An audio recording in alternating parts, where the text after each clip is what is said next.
Bunaqasiga urib tekshirib olsanglar bo'ladi. Chiqargan 45imizga bitta baho berib qo'yishinglar mumkin o'rtoqlar. Hammasi hazil o'rtoqlar. Bu yerda atkos umuman 45 qilmaganmiz. Buni ustidan golga olib turadimiz. 45larimizni esa mana bu joylarga chiqarib qo'yganmiz. Mana ko'rishingiz mumkin. Ideal holatda bo'lib turibdi mana. Xonani alohida rangiga bitta like bosib qo'ysanglar bo'ladi. Takoy молочный, сочный svetda qilib chiqarib qo'yganmiz. Kolso joylariga mana bitta baho berib qo'ysanglar bo'ladi. Bu joyimizga ahamiyat berishinglar mumkin. Bu joyimizda висячий unitaz bo'ladi. Bu joylarimizga skrit lyuklarni chiroyli qilib takoy qilib chiqarib qo'yganmiz.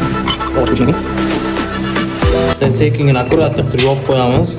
Xullas epoksitka ishlari qolgan. Bu yerda epoksitka unitaz qo'yiladigan teshiklarni qaranglar. Akkurat chiroyli qilib chiqarib qo'yganmiz. Mana liniyalarni ko'ryapsizlar. Liniyalar gullab turganda kelib turib, xudo xolisa xo'l bilan ketadi. Bunisi esa mana tepaga qarab chiqib ketilgan o'rtoqlar. Mana qaranglar, qaydanasiga kelib turib, mana liniyalar ko'ryapsizlar. Tekis o'tirib, xullas bir-biriga moshni bo'lib turib. Xullas aytyapman-ku, matematika o'qib ketgan bu yoqda. Sanuzul qilmoqchi bo'lsa, mana shunaqa rangda qilinglar. Juda ham o'zimga yoqdi, juda ham chiroyli o'rtoqlar. Videoga bitta like bosing.